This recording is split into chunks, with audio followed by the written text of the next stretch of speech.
Can you tell us who were you before working through the chapters of the book? Like who was Rex before you started Who was the Rex? journey? Going on with me at the particular time as I was starting to um, change, for the want of a better word. Things were happening that I couldn't answer. I wasn't quite sure what was going on. Like it's almost because I'd actually had an injury, and we weren't sure whether it was part of the injury that was causing this. So Rex was a normal working man that had his own business that unfortunately went bad. Just seemed to have a range of things. A couple of marriage fails, um, going broke, having the pressure of just trying to keep looking at it now, was trying to keep everyone else happy and was taking no time for me. And because I think we have this thing that we're brought up with of that if you do that, you're almost being selfish with just looking after yourself. So I, when we were, when we raised that question there before, I would see myself as being someone with a very big frown, a very heavy cloud over him that was concerned, um, frustrated to a degree, but the weight of the world was on the shoulders and on your forehead. And I find going through this and understanding the book that's lifted, and that in turn changes how you are. So It's not an easy journey to be in, because there's many levels to the ascension of, being your authentic self. But I get that, when you have to do things for others, right? Because you're built that way, you feel bad, right? Like, oh, I feel bad. I should be protecting these people because, I care for them, or I should be looking out after these people. But what made you realize eventually that they weren't somebody you should spend your energy on? it's an amazing thing because you read it's in the book, and you hear of other people that have been through the journey and that, and they go, oh, you'll find people that will drop off, and you'll have new people who will come along, and people go, oh, so, but I don't want to lose my friends and things like that. It gets to a point where they you start to be able to read the genuine people. So I put it down to, I used to think I had a huge friend base, but I actually put it down now. I had a huge acquaintance base, but a very small friend base. So the acquaintance base are the ones that you can say good day. You might have a drink with them at the pub, um, might have nothing to do with them at work.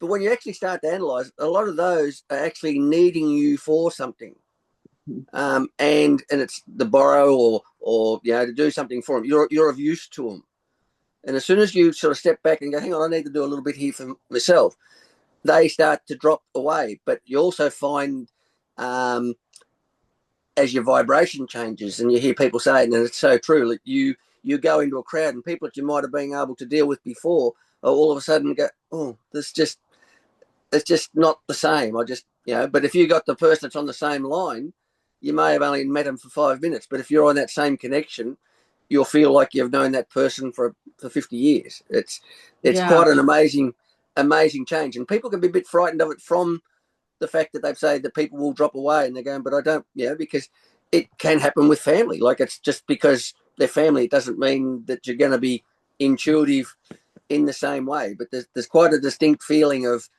whether you're connected or not connected, and the feeling of the connection to these other people is much stronger than what you thought friendship was before. It's a beautiful thing. This connection. It's an amazing thing. The soul tribe, right? Some people maybe refer it to a soul tribe, but yeah, you're right. I just had a conversation about that, and how you find great conversations with strangers, and then you can't really connect to the person that you live with, or are. Exactly. Well, I've had people that have come up to me, in I don't like big crowds anymore, but like I say, a small concert or pubs or down the street or something like that. I've had people that have come up, and they go, I don't know why, but I just need to be near you. Mhm. And I'm just being me as far as I'm concerned. And they might want to get a photo taken with you. They might want to give you a hug. But then all of a sudden they're expressing themselves and telling you stuff.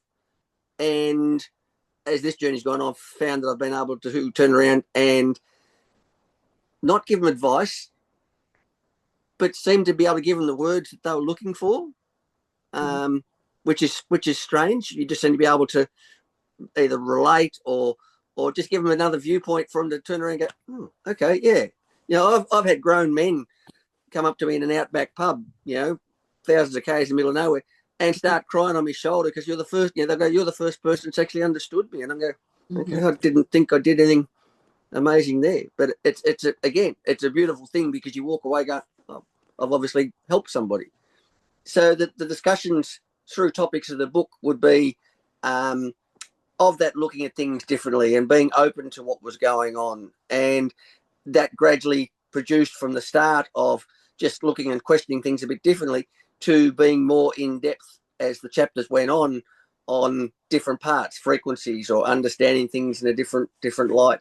So it's being open to everything and then make the decision that's right for you.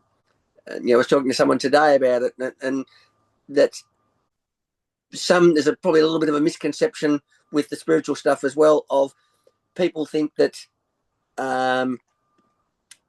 that when you start to go down that line of some of these bits and pieces, they think that you're out there, you're tripping, and you're this become a weirdo, and it's not the case. But there's a lot of the basics of spirituality is just being kind to one another. Stop for a minute, step back, have a look at it, and assess what's going on. If something went wrong, don't go, woe is me. Like, yes, it can be frustrating, but go, okay, well, what have I learned from that? If you've learned from it, then that's you've already taken a step forward. So yeah, show your humanness. Show your humanness. Show your humanness. Exactly. Yeah.